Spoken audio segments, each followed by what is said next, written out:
Well, good morning, everyone. Welcome to this EasyPower presentation. Today's subject is an introduction to dynamic stability, and we're going to be focusing on utilizing the script editor to perform more complex testing or analysis. The advantage is to be able to supply a system stimulus which will give us the ability to determine system response before we do a trial and error or risk damaging complex equipment. We'll begin with an overview of about 10,000 feet level with some discussion about what the tool can do for you, places where dynamic stability is the only tool that can provide a visual presentation of the system with key configurations, just lightly touch on the theory, and then get into some very specific examples which you can't really deal with or may not be able to capture the data with a snapshot analytical type of tool. And if this touches on any areas that you have an interest in and would like more information, I'd strongly suggest that you consider attending the EasyPower Dynamic Regional Training, which I'll have details on later in the presentation. So there are several nice features the dynamic stability module that makes life easier for an engineer. And as I say, I'm not going to spend much time on theory, but I do have some slides that I want to overview the basics and then convey some of the complications involved with dynamic stability. So as always, if you would mind participating in a couple of brief poll questions, we'd appreciate some feedback. First of all, how often do you encounter situations that you think dynamic stability may be helpful to you? And again, we get the sense that there are more potential need for this type of analysis, and there is some reluctance in engineers' ability to use it or to implement it because they don't have the tools at their disposal. So here's kind of how the audience is shaping up, and appreciate the feedback. And then finally, based upon at least the minor description or the minimal description we've offered, kind of where are you coming from with respect to your attendance this morning? Are you actually have the tools and you don't use it much, or are you just curious and you'd like to see how this type of analysis takes place? Again, appreciate people closing that feedback loop with us. So again, welcome to all, and let's get into our discussion. So dynamic stability has actually been around for decades, and the consequence of that is the methodology that's used is actually well proven and follows the general simulation methodology that we see in many other tools. Dynamic stability assumes that we're most interested in a time response that's really no smaller than a half a cycle. So this excludes a sub-cycle fast transient analysis, and the focus of the time response that we're looking at right now is primarily machines and control systems and electromechanical responses. The term transient is usually reserved for fast sub-cycle effects, but even that area, as we explore dynamic stability, is encroached upon some of our discussion because we describe things like impact motor starting or transient motor starting as something that we can do with this tool, and it unfortunately blurs that line. But the bottom line is what we're trying to study is the interaction of electromechanical devices, motors, generators, and we're primarily interested in the RMS response of about every half cycle. So what can EasyPower do for us in terms of dynamic stability? We can analyze the many forms of motor starting and their impact or its impact on the system, and conversely what the system's impact and feedback or reaction to that motor's activity in the network. We can look at sequential starting, in other words, one after another, and potentially uncover any negative results that could surface, especially ones that we're not able to identify as we're doing snapshot power system analysis or PowerFlow analysis. For instance, a cogeneration station, which happens to be fed by a utility and a cogenerator, what happens when the utility drops out? How long does it take the system to pick up the load, and is it fast enough to prevent outages of critical equipment? Can we recommend, say, a load shedding scheme that will keep critical system loads up and running until the cogen recovers and carries the rest of the system by itself? We can simulate isolated system behavior with frequency depressions or sags. We can show protective device tripping on faults and contactor dropout on voltage events. Likewise, we can evaluate fast bus transfers of motors to reveal transient shaft torques. Very difficult to identify that with a load flow analysis that doesn't include some sort of a time step. Impact loading on backup generators, whether or not they can recover from the step function in the load being thrown on as a result of a fault. We can reveal dynamic instability in a system with multiple generators, where one generator is trying to pick up a load that's for some reason cast off by another. Do we get into a critical cycle where one is trying to pick up and shed at the same time, and the overshoot causes reverberation across the network? We can also show fault critical clearing time for cogenerators connected and supplying power for the grid, and at the same time simulate the most detailed form of arc flash analysis. We'll touch on that briefly at the tail end. Cogenerator clearing time, when the fault has been cleared, does it overshoot the need to pick up the load, and does it go so far that it can't recover from that instability? We can confirm proper excitation systems, tuning of both the voltage control, the governor system, and match the physical system or system test in the field with the way the simulation has been modeled, and verify that we have better matching or more accurate matching between our system simulation and the actual system that we're trying to model. So actually test data can be staged and compared with what the simulator produces. We can also perform data tuning simulations and match those test results with the generator's model, the exciter, and the governor parameters. We can evaluate plant internal voltage depression conditions due, so like voltage sags, even utility side system faults, brownout spikes. Interestingly enough, something that doesn't show up in short circuit study and is very difficult to extract from just looking at time current characteristic curves is the potential fuse fatigue and relay over travel whenever we have race conditions during a fault, either an arcing fault or a bolted fault. We can also show protective device race conditions. We can use dynamic stability entry as a PowerFlow solution to supply higher accuracy PowerFlow that includes motor machine equations and its determination of the motor VARs and the response to changes in loads in the system. We can simulate governor mode changes from droop to isochronous control, and even when that's an automated function within the generator. Likewise, discover backup generator response to a transfer switch activity, and especially when it's automated and in response to a fault or a change in load. And the list goes on. So it's really valuable, and what we're trying to do, rather than get into all the details of the simulation itself, is to hopefully open your eyes and show you what the capability of the tools are, and leave it to you to verify the application within your particular requirements. So let's kind of start from there. How does it work? First of all, as I mentioned before, there's three main parts to the system, and it uses a proven modeling knowledge of machines and control systems behavior to simulate a real-time electrical system response.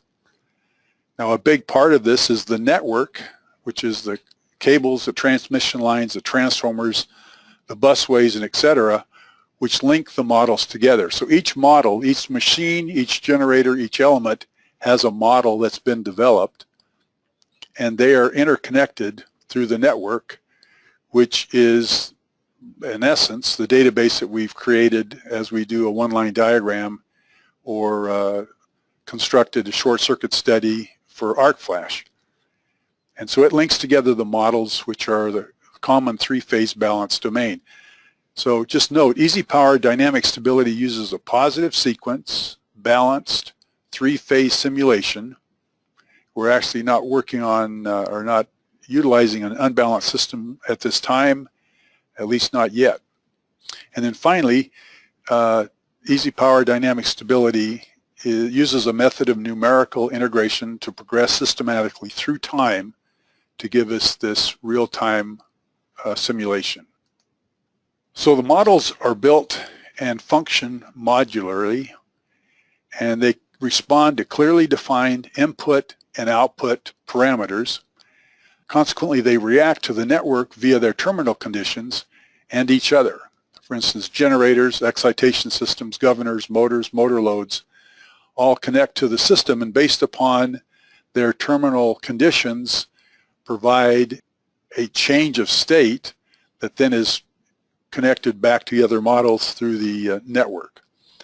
And then these models react to the network conditions, which would include the protective devices, switches, ATSs, contactors, and the like, which may respond to these changes or new states which the system will find itself.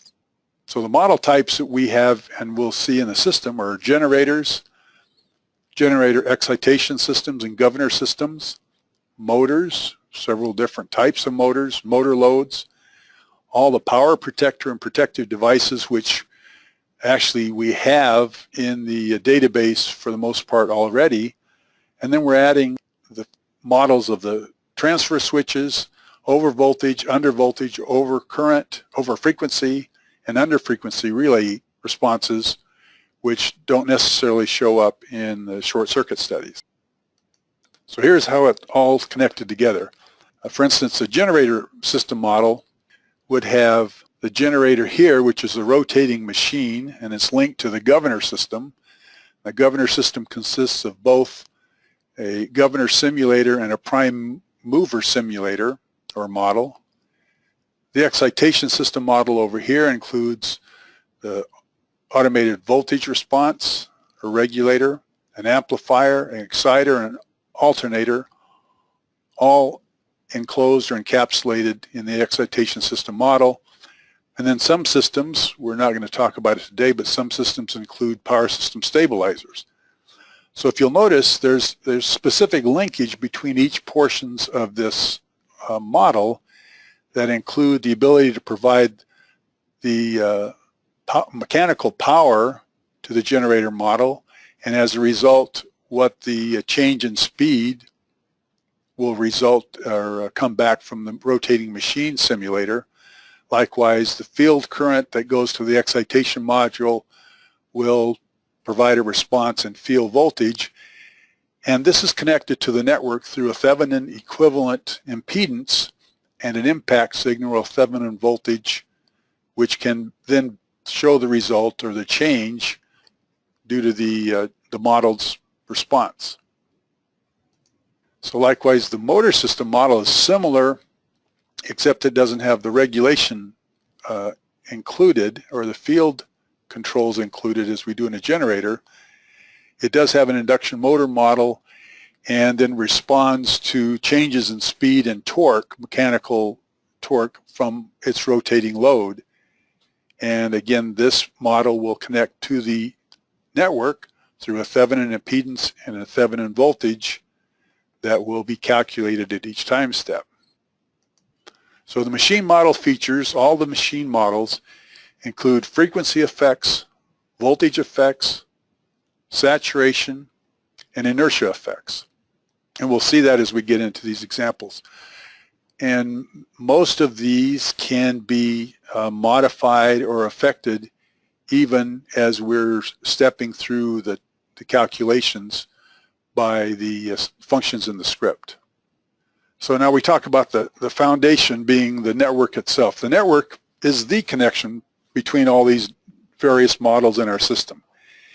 And as I say, it's been constructed for the most part as we do a one-line diagram in EasyPower. And so now we're utilizing that data that was collected, that one-line diagram that was originally constructed. And the initial step is to solve that network in a PowerFlow environment. And that solution, or that PowerFlow result, is used to determine all initial conditions when we enter dynamic stability. It's necessary to make sure that we're in a stable state so that any migration or changes in elements or parameters is as a result of the stimulus that we want to provide, not some imbalance that was introduced because we didn't have a stable PowerFlow. So the network is used for all inputs, and as the protective devices reside in the network, the input then from the models will be connected to or relayed to the protective devices through the network, and then they will simulate their action in real time. And as you'd expect, it's also used for scripted and automatic switching, which we will get into briefly. So now many elements inside the network, as well as all the model inputs that we're going to be setting up, have stability tabs. And so what that means is there's some need to augment what the database was, the network was that we first described, because what we're going to be generating as the development of these models is referred to as a full flux model for rotating magnetic fields. We utilize a numerical integration methodology that has been well proven, and it's a methodology that's been utilized for decades. We put our own spin or approach on it. We regarded or referred to as the modified Euler method. But we've defined a state that can be calculated as a condition of the model itself and is responsive to time. So therefore, if we define a current state or the present condition of that component, the future state of that component will be the current state plus the change, the delta state, times the time element or time step that we're encountering. So this brings us to the dynamic stability quandary. Why do engineers stay away from dynamic stability?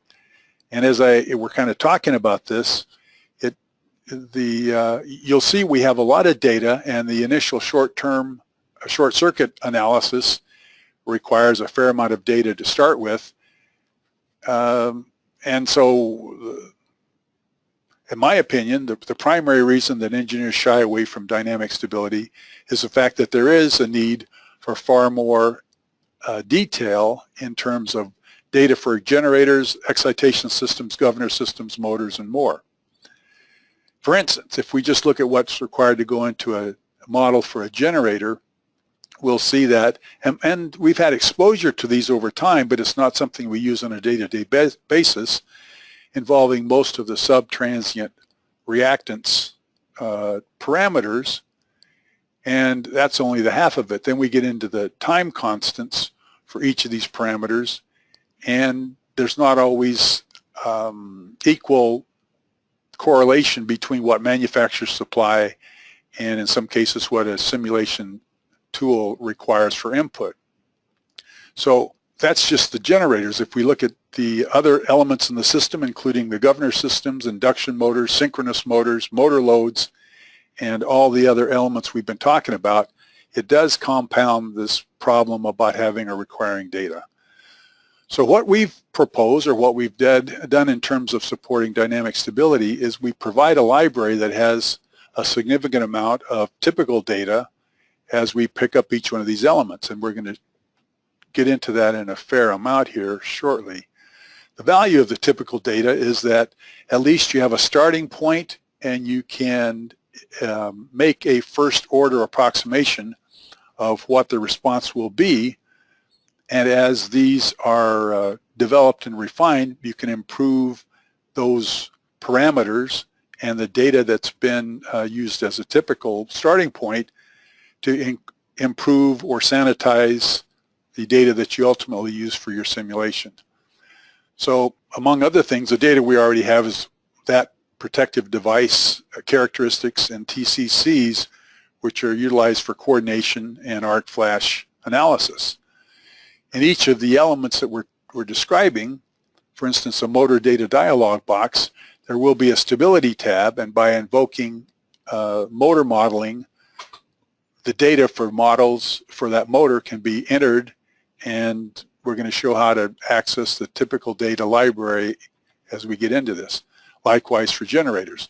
The stability tab gives us the ability to both enable the model, but then bring in from the library typical data. As part of our demonstration, we're going to show what the one-line diagram will illustrate, along with the real-time parameter changes and plots that can be customized based upon what we're trying to learn. And as I indicated, the place we start is the stabilized PowerFlow solution. Functions built into the tool are both double-click and then the scripts, and how to incorporate those is where we're going to be spending most of our time. And before we leave the subject, we will explore a fair amount of data that can be derived from the log, the message log, because there's a lot of things going on that we won't necessarily catch in a, as I mentioned, a snapshot environment. So let's jump out of this and get into the example that we pulled together. Now this is an example that's actually in the sample library, sample installation of when you install EasyPower tools. And we started with Dynamic Stability 2 example, which is essentially a cogeneration station where this is a utility. Here's my cogenerator. Here's my my emergency standby generator, and then several loads that are included in this station. And the first thing we're going to do as we enter the stability focus is verify that we have a stable power solution or PowerFlow solution. And so that's what we see here. As we kind of go around the system, we can see the real power flow versus the imaginary power flow or reactive power flow. And if we go up and look at our cogeneration station, one of the things we can tell by looking at this is it already has the data in it for simulation.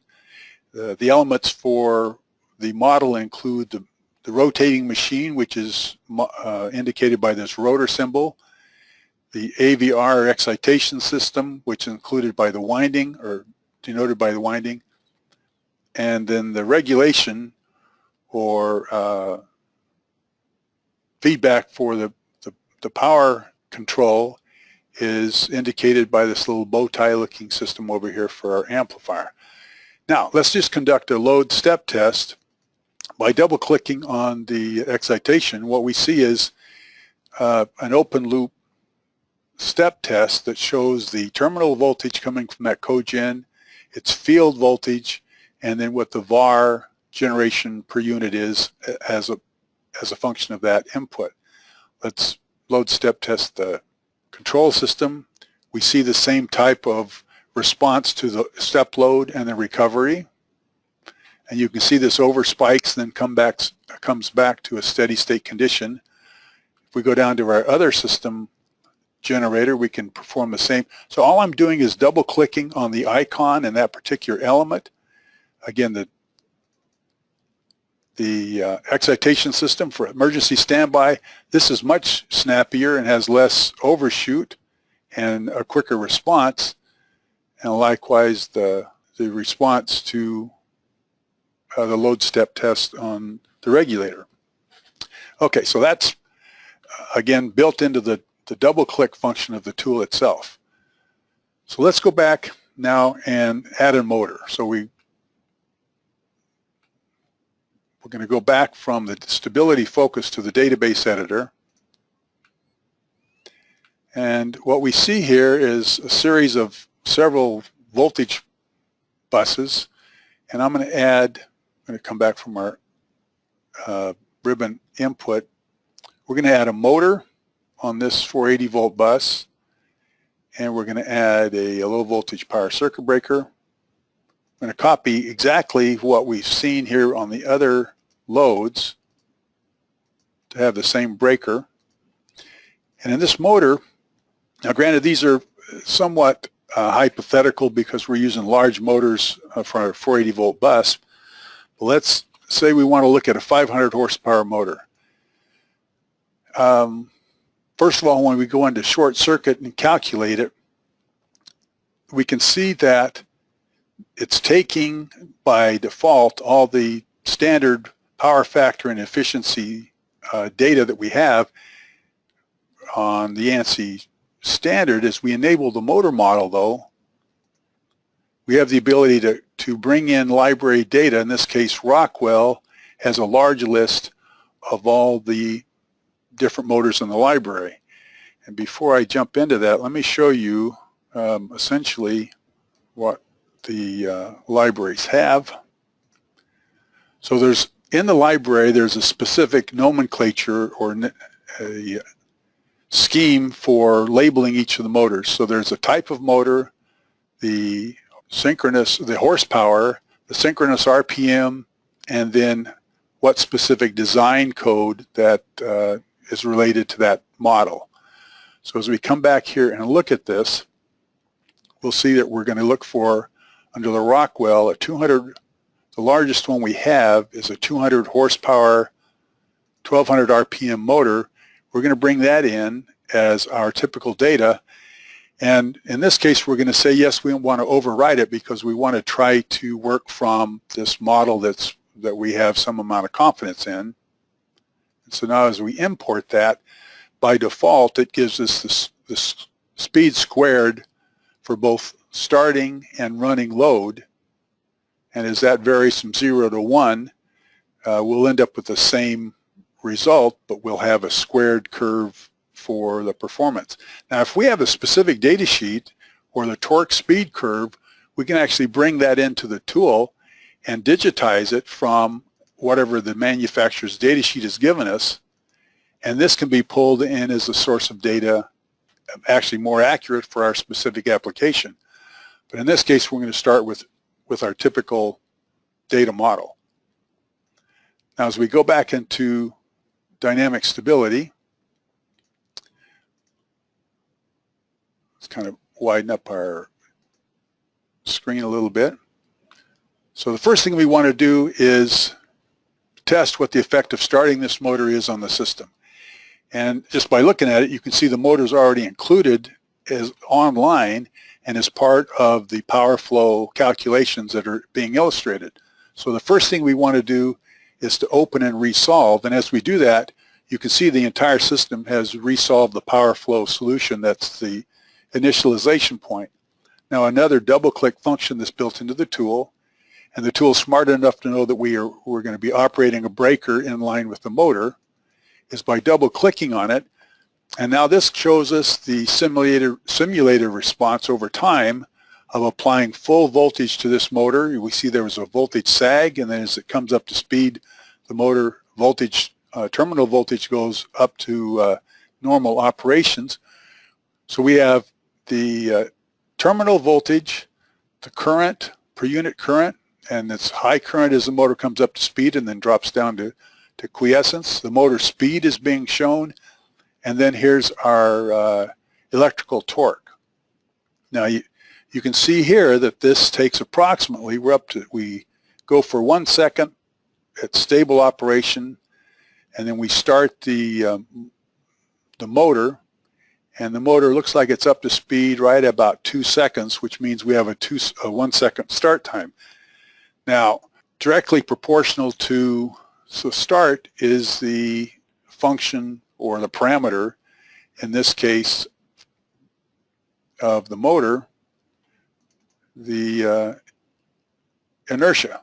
So as we go back to our stability tab, we find inertia, which is here the H factor, kilowatt seconds per kVA. We see it's at 0.4. So if we double this, we would expect to have some linear response or result impact on the starting time. So let's change that, go back to stability, start the motor, and sure enough, we see now starting at 1 second, the motor ramp takes, we're coming out here about 3 seconds, so it takes twice as long by just changing the inertia, and consequently that's one way of tuning what our actual system is compared to the typical data we're starting with. So in just that long, we've actually added a motor to the system. We've created a what's effectively a system response to a motor of this size and parameters that can be adjusted, and we can make some assessment about whether or not our system is capable of handling this type of addition. So now, what happens if we want to change? Well, we can change any of the motor parameters. In this case, we saw the inertia variable changed, and you'll see later that we can actually change this during the cycle, change any of the parameters during the cycle with the script control. So let's try a more complex task. And as I'm looking at this, you'll notice that we show here that during this simulation, at least this one contactor went from open to closed, which is what's the reason for it being highlighted. So we're going to reset this simulation and go back to our initial starting case. All right, so the next thing we want to do, if we look at this loading here, is that we have a couple buses at 480 and a large another bus at 4160. So right now we have none of these motors online. Let's see how the system responds to the sequential starting of each of these motors. We're going to do that with a script that's called sequence M4, 5, and 6. The way we've created that is with the script editor, and as we go in and look at that particular script, the tool has only a finite number of commands that it will accept, and it's not a matter of typing them in, it's a matter of selecting them from the list of commands. So what we're going to do first is run for 1 second to verify steady state. Then we're going to close each breaker in turn, run for 2 seconds and close the next one, and then run for 3 seconds at the end of the exercise. So now if we've made those selections, let's go ahead and pick the script, run the script, and what we see here, if we look at and the first thing that you need to notice is that we're actually plotting a series of customized plots, or displaying a series of customized plots that we can control, and we'll show those or how to set that up in just a second. All right, so what we're doing here is comparing the voltage, the MCC3, which is the third plot here, or the third curve. This is actually the motors as they're being brought online into the system. And what we're plotting here is the effect or the voltage response on switchgear 13.8, which is up here, and the source or the control point for the utility, connection point for the utility, at MCC2. And so we're seeing, if we kind of look at the details here, a significant amount of impact as we're bringing each one of those motors online. So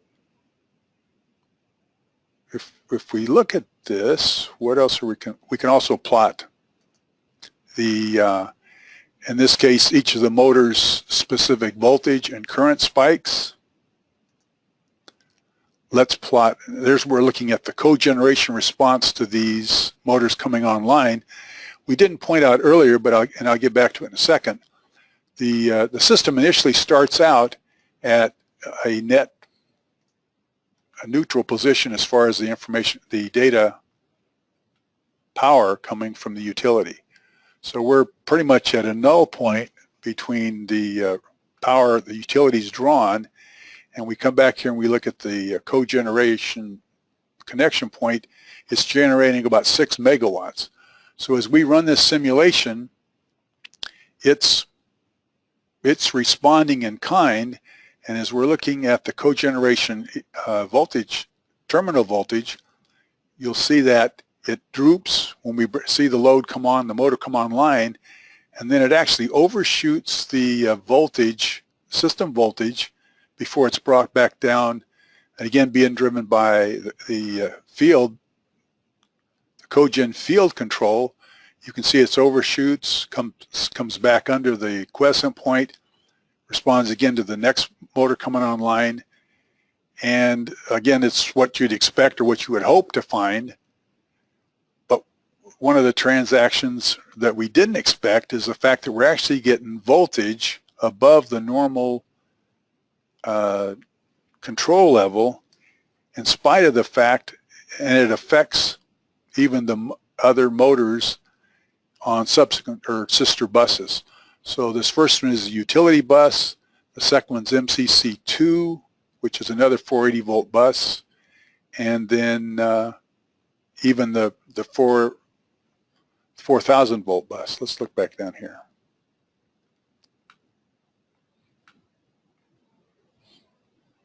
Okay, so the next question is, well, what happens, or how would this look if the utility wasn't involved in providing the buffer for some of this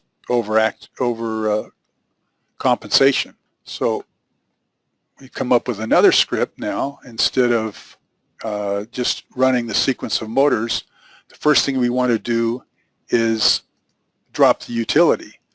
So let's look at that. And so now you see we start with the same 1 second stability run, then we open the high voltage breaker, the utility, run that for 3 seconds so that things stabilize out from that initial transition, and then again close each of the breakers and run for time. So let's see how this looks. Now things get a little bit more interesting. So again, we're looking here at comparing each of the buses. Now we've lost our utility bus, so it's not going to be in the picture. And what we see are the sister responses on the 13.8 switchgear. Again, the third plot, or the response to the motors coming online. And even the impact on MCC4, which is the higher voltage bus. And in each case, we see there is exposure to higher than normal or higher than expected. Looks like we're getting up to about 107% of the nominal voltage. And this is a very typical response from an isolated system that's working off of a generator when you have a large motor starting in the line, and how it impacts the rest of the system. So this was an argument, frankly, to go out and evaluate motor control systems that don't go full voltage across the line. So the next thing we want to look at, next example we have set up, is how does the ATS respond to a system fault? So what we've set up for is the ATS to respond to a loss of power and switching over to the standby backup generator, and there's really no motors involved. It's basically a linear load, but again, it's a function of the double click feature. We don't even need a script to do this.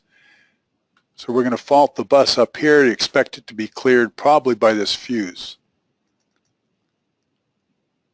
And so what we see is the fuse has cleared.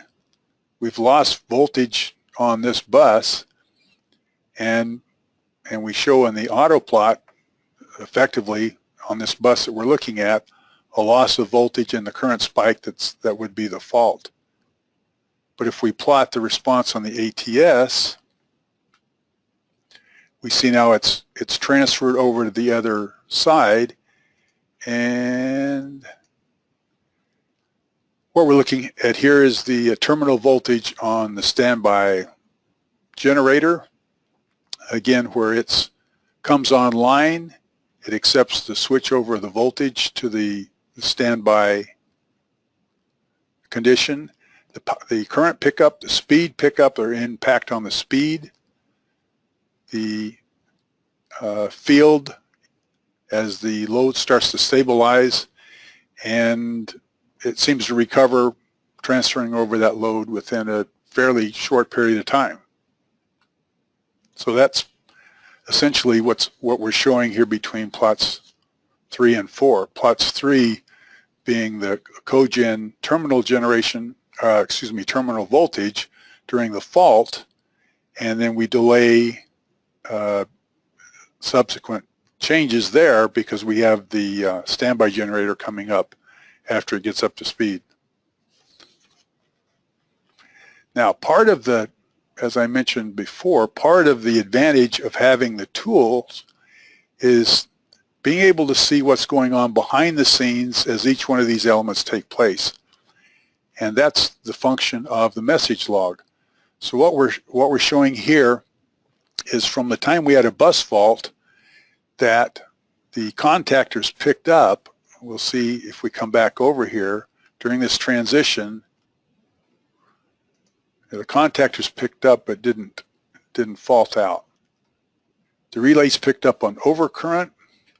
The ATS picked up on under voltage, and you can see where the relays traveled back after being reset from the fault clearing. And in some cases, we can see that we may be reaching a point that may impact future operations of that particular device. So a case in point is if we fault bus, let's go back and reset this. And now let's look at what happens if we fault bus MCC4. So let's fault this bus right up here.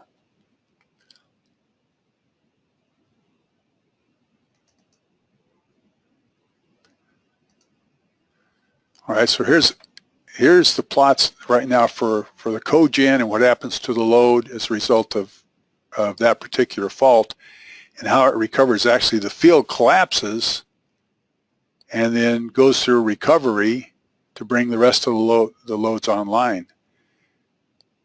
And what we see is the relay cleared the fault, and we don't really see anything as far as the final state as what may have happened to the fuse.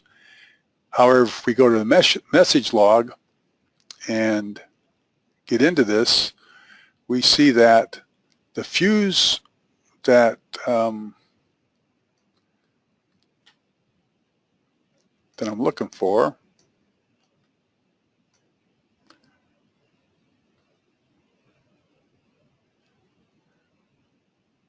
did I fault the wrong bus?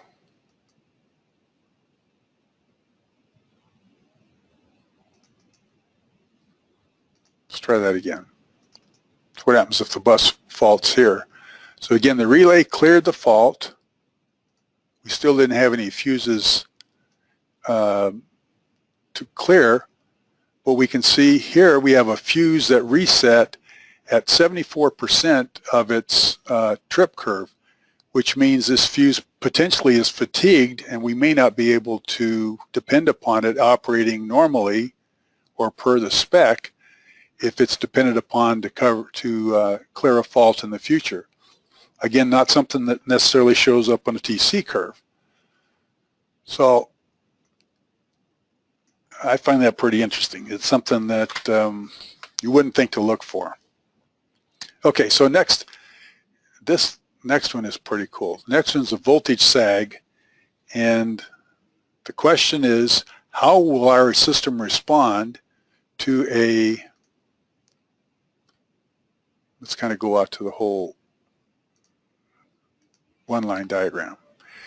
One of the techniques in modeling is if we want to simulate a sag on the utility line, is to model a very long run of a transmission line, put a fault on it that will generate a predetermined amount of current. For instance, if we fault this in short circuit, we can see how much current it generates, and it will be cleared by this relay. But the question is, what type of an effect does that voltage sag have on our switchgear and our internal system, and consequently the value of dynamic stability. So we're going to take this, again, we're going to apply the fault, which will give us a, let's start with a 3-cycle sag, and look at, so this is again our fault on the utility bus, and what we're showing here is the effect on each of the buses. There was a sag, and it was approximately 3 cycles. And how did it affect the rest of our system? There were some motor implications, specifically, here's my cogen current responded to pick up the load. There was a spike on M1, and if we kind of look through our results, we can see that we lost a couple motor contactors in the simulation, but it seemed to survive pretty well other than the loss of these 2 motors. So let's try a 6-cycle sag by faulting this other bus. And again, now you can see the fault lasts much longer, and if we look at our end results, we lost those same 2, and we pretty much lost all of our loads in the on the motor side.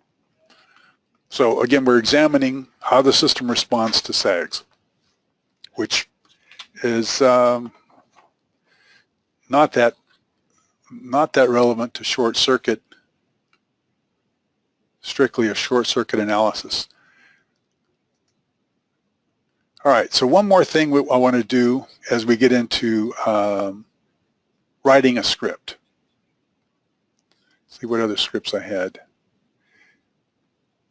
We did our sequence. What I want to do is take this motor that we added a while ago, which was M3, and when I go into the script editor,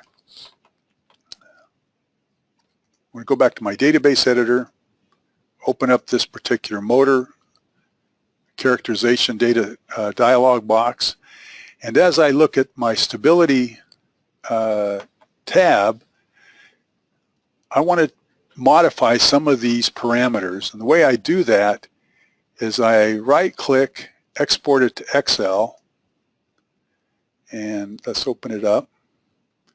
And so now what I have access to are each of these parameters in my script edit mode. And so I'm going to take out this first row, just delete. So now the first parameter is rated horsepower, the second parameter efficiency, and so on.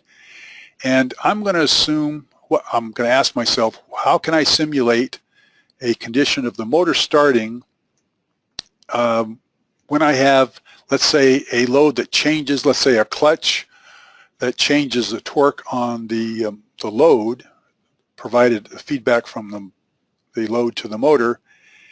And so I'm going to effectively simulate that by a change of inertia. And in this case, we're going to start at 0.8 and see what happens when I change that after the motor gets partway up to speed. How does that affect the rest of my system?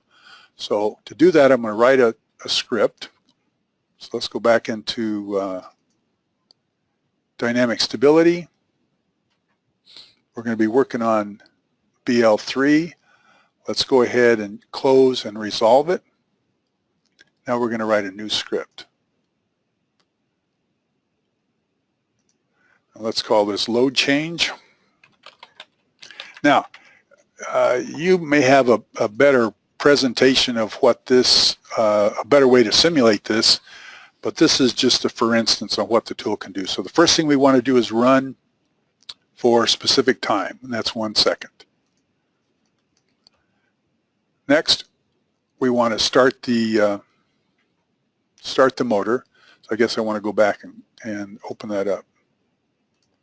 So this is going to be BL3, start the close the low voltage breaker. Then we're going to run for 1 second. And then let's change that parameter in the variable. And the way we do that is pick out the command set motor parameter. We're going to set it on M3. And from looking at our spreadsheet Excel format, I can see that parameter number 23 is the inertia parameter I want to change. So it's variable number 23.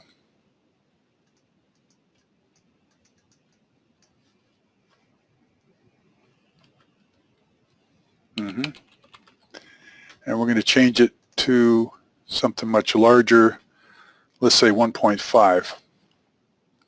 And then we'll run again for time.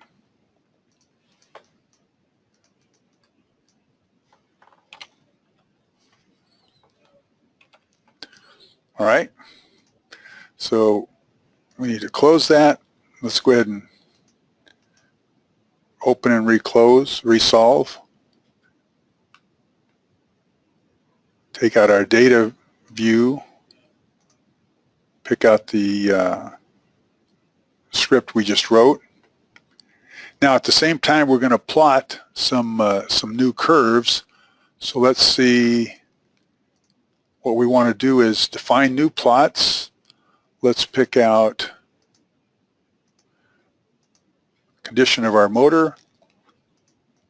So we're going to look at motor speed. Let's look first at the current and M3. Let's look at the speed on M3.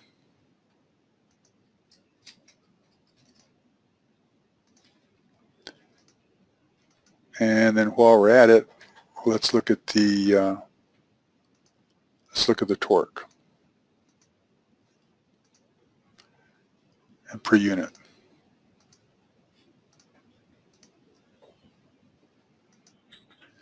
And we've got a couple terms here we haven't set up, so let's go ahead and finish those in so we can see what the cogen does it during the same simulation. Okay.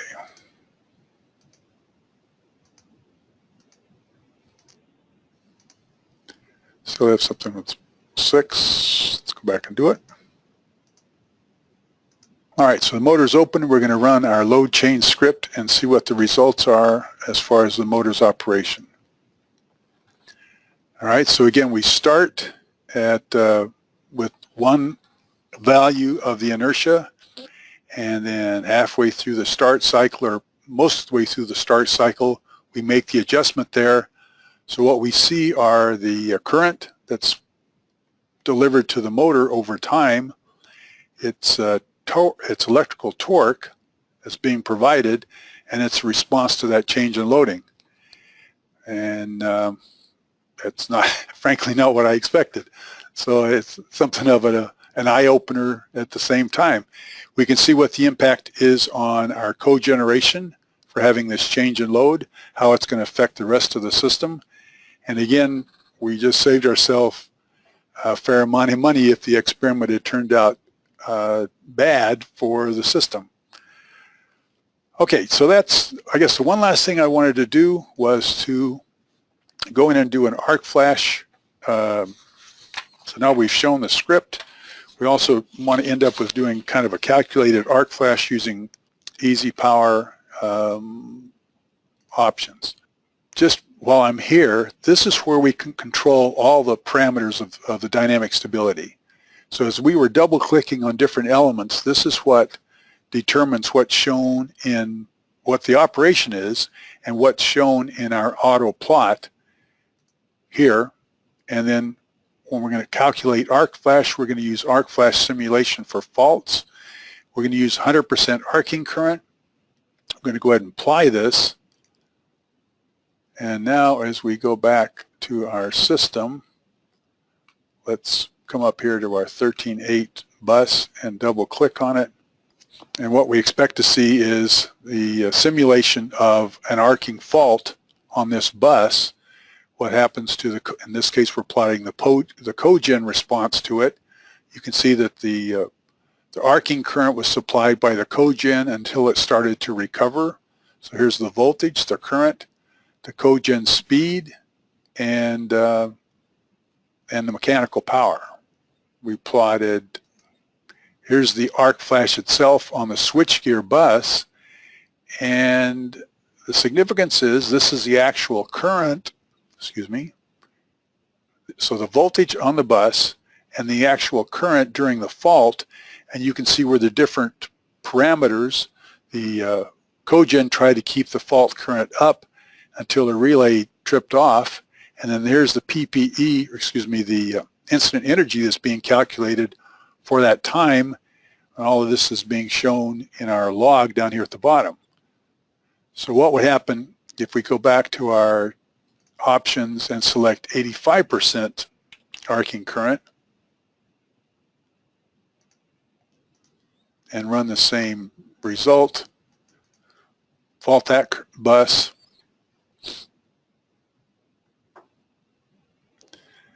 and we see quite a bit of a different change here in terms of the lower current and how our system responded to it. So again, this is insight that we won't find on a TC curve. It's a real-time display of the arcing current if we had an arcing fault on this particular bus, and its impact or its interaction with the cogen to sustain that type of a fault. Okay, as much fun as this is, I'm getting to the point where I need to wrap this up. I appreciate everyone for joining, and by all means, we'd be more than happy to entertain more inquiries, folks that want to learn more about this. You're welcome to contact tech support. We essentially did load step tests for the generators. We've added motors.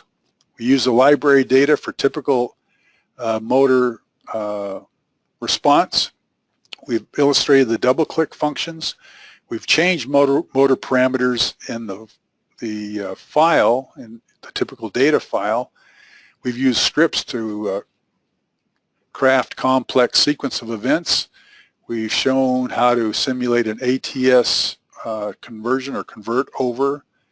We've utilized the log file to mine for other data that we didn't necessarily expect and had no other way to measure. And then we've shown how to use new scripts to change parameters as certain events are going on. So as you can see, the bottom line is dynamic stability can simulate a lot of system responses that we have no other way of looking or measuring. And in many cases, it's the only tool we have aside from actually testing the gear in place to determine certain results. So I would basically refer to it as the ideal environment for a what if, and we actually have people that utilize these tools to say, okay, if I have an existing facility, campus, air base, whatever, and I want to install a PV farm next to it or a wind turbine farm next to it, how's that going to interact with my system? That can save you a ton of money answering the question in a simulation platform before you get to the actual real world. So I'd like to invite anyone that has an interest in learning more about these tools, learning more about the use of these tools, to consider registering for the harmonics and dynamic stability class we're holding here in Portland in late October. There's a lot of other resources available by accessing tech support at easypower.com. Be happy to discuss with anyone the need to expand your capabilities in terms of utilizing our engineering services group to back up your need for extended capability on a project-by-project basis, and be happy to carry on that conversation with anyone else in the audience.